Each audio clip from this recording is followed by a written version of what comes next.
नहीं भामिनी, कृष्ण से उसका विवाह कभी नहीं हो सकता, ऐसा हो ही नहीं सकता। देखिए, वो श्री कृष्ण से प्रेम करती है। मूर्ख है वो, मूर्ख है। उसे वही करना होगा जो मैं चाहता हूं। स्वामी, रुक्मिणी आपकी बहन है। इसीलिए मैं उसका हित चाहता हूं। मैंने उससे कह दिया है कि कृष्ण से उसका विवाह कभी नहीं होगा, उसे विवाह शिशुपाल से ही करना होगा।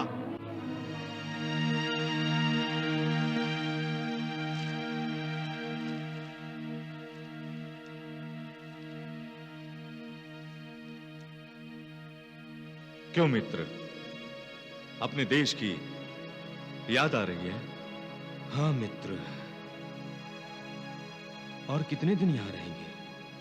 क्यों, तुम्हारा मन नहीं लग रहा यहां? कुछ कह नहीं सकता मित्र, परंतु इतना अवश्य कह सकता हूं कि कोई है जो मुझे यहां रोक रहा है। कहीं विदर्भ की राजकुमारी तो नहीं? क्या केवल सुनने मात्र से कोई किसी के मन पर आधिपत्य जमा सकता है? क्यों नहीं? भगवान को देख पाते हैं क्या? फिर भी भक्तों के मन पर वो आधिपत्य कैसे जमा लेते हैं? वैसे तुम्हारा मन किस भगवान की ओर आकर्षित हो गया है? अथवा वो कोई देवी है? अब तुमसे क्या छिपाना दंतवक्र, विदर्भ राजकुमारी को मैंने देखा तक नहीं, परंतु ध्यान में हर समय वही रहती हैं। क्या यही प्रेम है? नहीं, ये आकर्षण है। और जब तुम्हारा रुक्मिणी से साक्षात्कार होगा, तभी आकर्षण प्रेम में बदल जाएगा। परंतु ये साक्षात्कार होगा कब? रुक्मिणी, ये पहन लो। नहीं करना मुझे श्रृंगार। जब मुझे शिशुपाल से मिलना ही नहीं है, तो मैं ये श्रृंगार क्यों करूं भाभी? क्यों? रुक्मिणी, तेरे भैया चाहते हैं कि तेरा और शिशुपाल का एक बार साक्षात्कार हो जाए। लेकिन मैं नहीं चाहती। मैं ये अलंकार नहीं पहनूंगी। ले जाइए इसे, ले जाइए।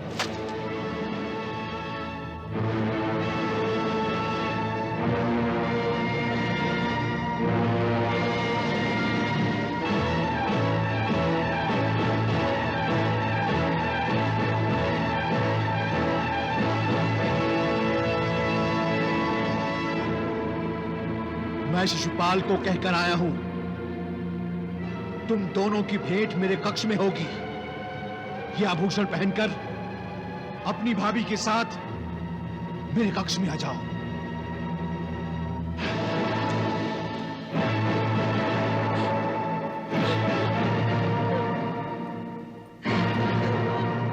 नारायण नारायण।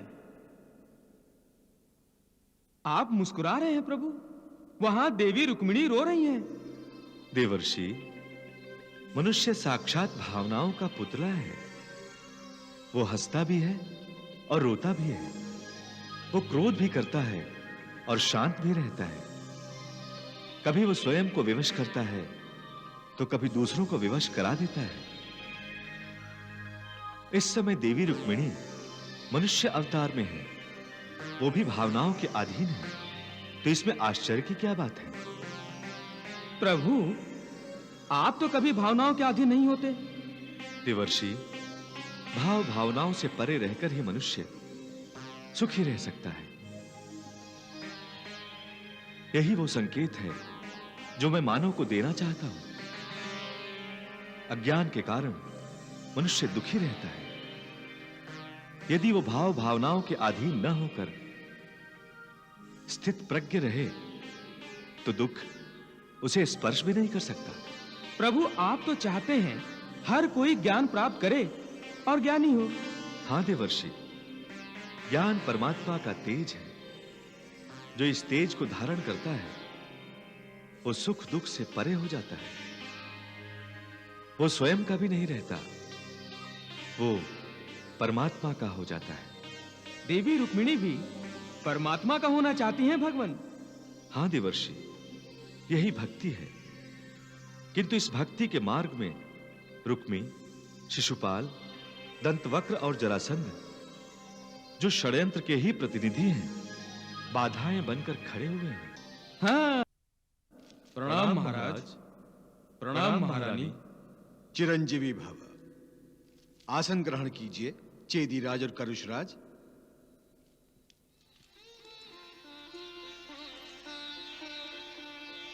प्रणाम युवराज। प्रणाम युवरागी। प्रणाम। चेदीराज, करुषराज, आपके आतिथ्य में कोई कमी तो नहीं रह गई? नहीं महाराज, हम तो एक प्रार्थना लेकर आए हैं। कहिए कहिए। महाराज, हम अपने अपने देश लौटना चाहते हैं। अवश्य करुषराज दंतवक्र, परंतु इससे पूर्व मैं चेदीराज शिशुपाल से अपने संबंधों को बढ़ाना चाहता हूं।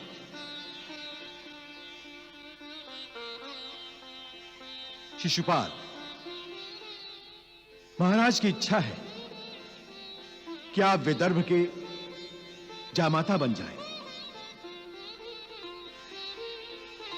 शिशुपाल, रुक्मिणी मेरी बहन है।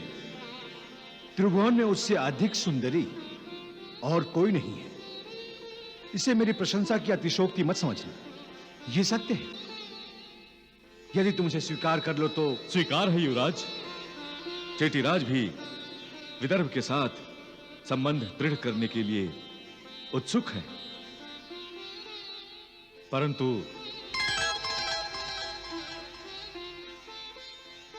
मेरे मित्र ने अभी तक विदर्भ राजकुमारी के बारे में सुना ही सुना है, उन्हें देखा नहीं है।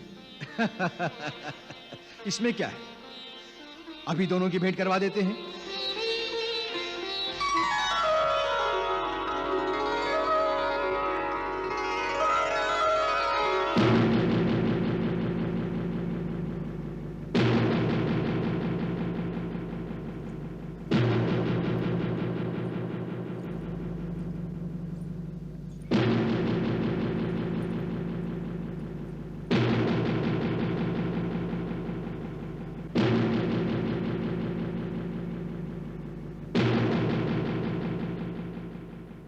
पुत्री रुक्मिणी, चेटीराज शिशुपाल हमारे लिए कोई अन्य नहीं है, फिर ये घूंघट क्यों?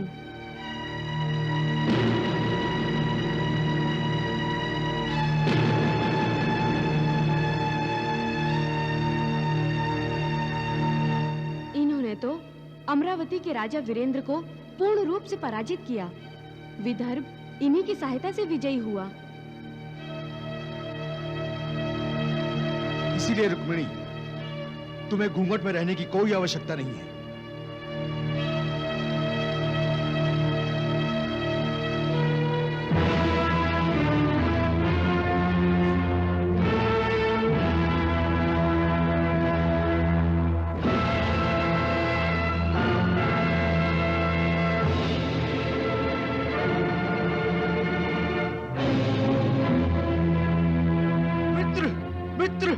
मित्र,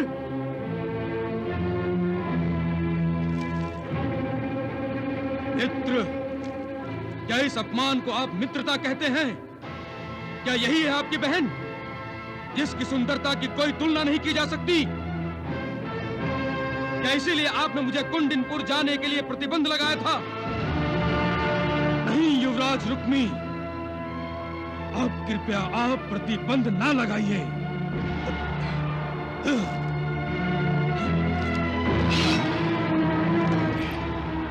ये क्या करने जा रहे हैं आप?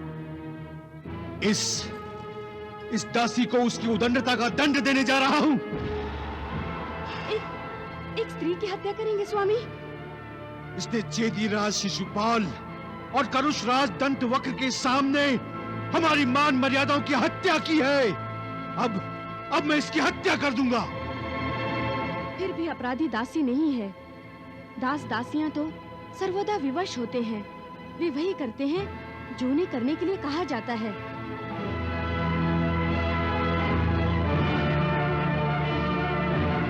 चली जा, चली जा, चली जा यहां से।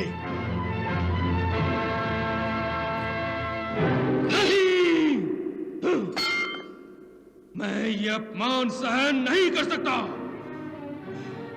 जी में आता है कि संपूर्ण विदर्भ राज्य को जलाकर राख कर दूं। मैं तुम्हारे साथ हूं मित्र। हमारी सेना अभी भी विदर्भ राज्य के बाहर खड़ी है। कहो तो सारे विदर्भ राज्य को घेरे में ले ले। मित्र, आक्रमण करेंगे तो विजय हमारी ही होगी। किंतु उस विजय से मेरा मन प्रसन्न नहीं होगा दंतवक्र। क्यों? क्योंकि मैं विदर्भ राजकुमारी का मन जीतने में असफल रहा। उसने एक दासी को मेरे सामने क्यों भेजा? क्यों? क्या वो मुझे अपने योग्य नहीं समझती? क्या उसे मेरे पौरुष पर, मेरे पराक्रम पर संदेह है क्या? दंतवक्र, कहीं ऐसा तो नहीं कि वो किसी दूसरे से प्रेम करती है, इसलिए मुझसे विवाह करना नहीं चाहती? उसके चाहने न चाहने से क्या होता है? तुम तो उसे प्रेम करते हो ना, और तुम्हें रोकने वाला कौन है? बना लो उसे अपनी, हरण कर लो उसका। हाँ, ले जाओ उसे चेदी देश और वहां जाकर उससे विवाह कर लो। ये शास्त्र सम्मत है और नीति भी है, और ऐसे विवाह को समाज से मान्यता भी प्राप्त है। मैं तुम्हारे साथ हूं मित्र। यदि संकेत करो तो इसी पल हरण कर लेते हैं रुक्मिणी का।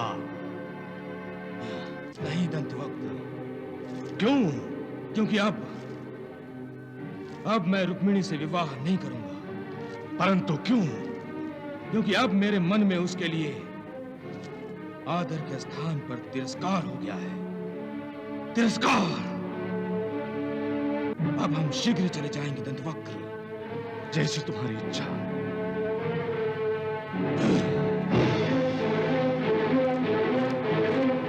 रुक्मिणी, रुक्मिणी, रुक्मिणी! राजकुमारी कक्ष में नहीं है युवराज। असत्य कह रही हो तुम। रुक्मिणी, रुक्मिणी, रुक्मिणी, रुक्मिणी!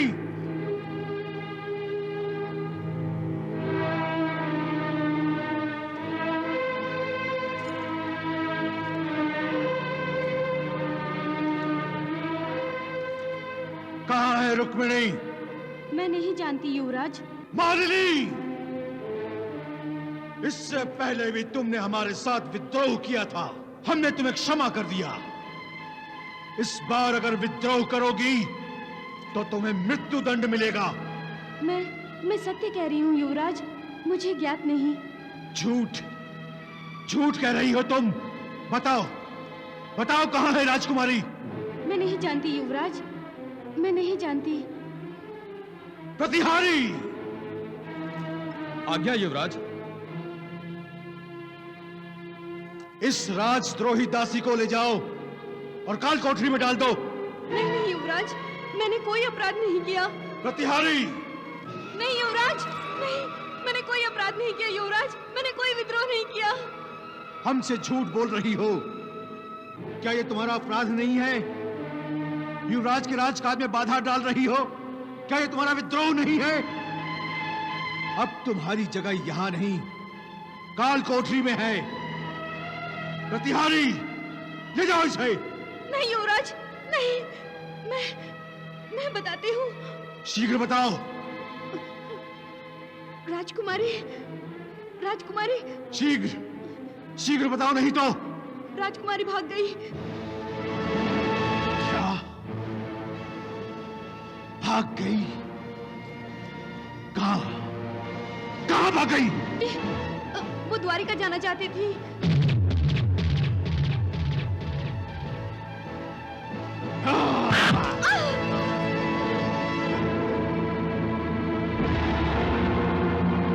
प्रतिहारी, क्या देखा तुमने? कुछ नहीं युवराज। क्या सुना तुमने? कुछ भी नहीं युवराज। रुक्मिणी अभी विदर्भ सीमा के बाहर नहीं गई होगी। जब तक मैं रुक्मिणी को वापस राजमहल लेकर नहीं आता, किसी को यह पता नहीं चलना चाहिए कि रुक्मिणी यहां से भाग गई है। जी युवराज। मेरी आज्ञा की अवहेलना का अर्थ होगा मृत्यु। और इस मालिनी पे नजर रखना, कोई इससे मिलने नहीं आएगा और ना ही ये इस कक्ष से बाहर जाएगी। जो आ गया युवराज।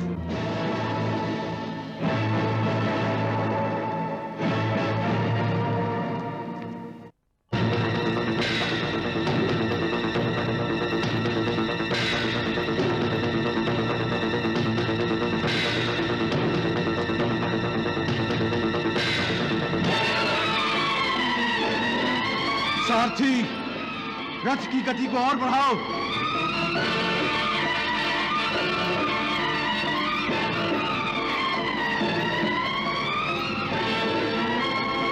सारथी, और तेज चलो। हे द्वारिकाधीश, कृपा करें।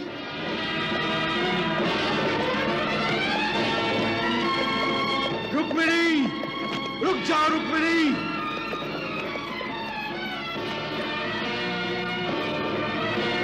अपने रथ को रोक लो रुक्मिणी। अब तुम भाग नहीं सकोगी रुक्मिणी। रुक जाओ रुक्मिणी, मैं कहता हूं रुक जाओ।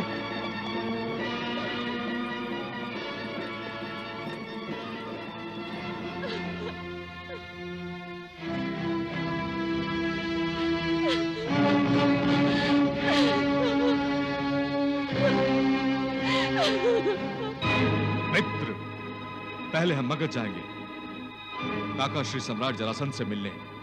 उन्हीं के कहने पर तो हमने विदर्भ की सहायता की थी। क्या मिला? अपमान। ये बात हमें उन्हें बतानी चाहिए। आओ, चलो सारथी। चलो सारथी। रुको। युवराज रुक्मी? उसके साथ ये सुंदरी कौन है? मुझे तो ये राजकुमारी रुक्मिणी लगती है। शिशुपाल, किंतु ये राजकुमारी रुक्मिणी है तो रुक्मी के रथ पर कैसे? इसे तो राजमहल में होना चाहिए मित्र। कहीं ये राजमहल से भाग तो नहीं गई थी?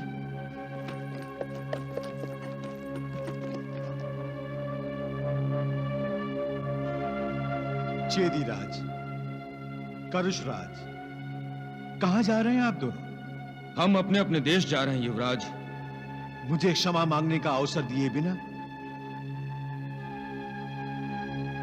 चेदीराज, मुझे अपनी भूल सुधारने का समय तो दीजिए। अपराध आपका नहीं है युवराज, अपराध राजकुमारी का है। हम क्षमा याचना की अपेक्षा राजकुमारी रुक्मिणी से करते हैं। रुक्मिणी,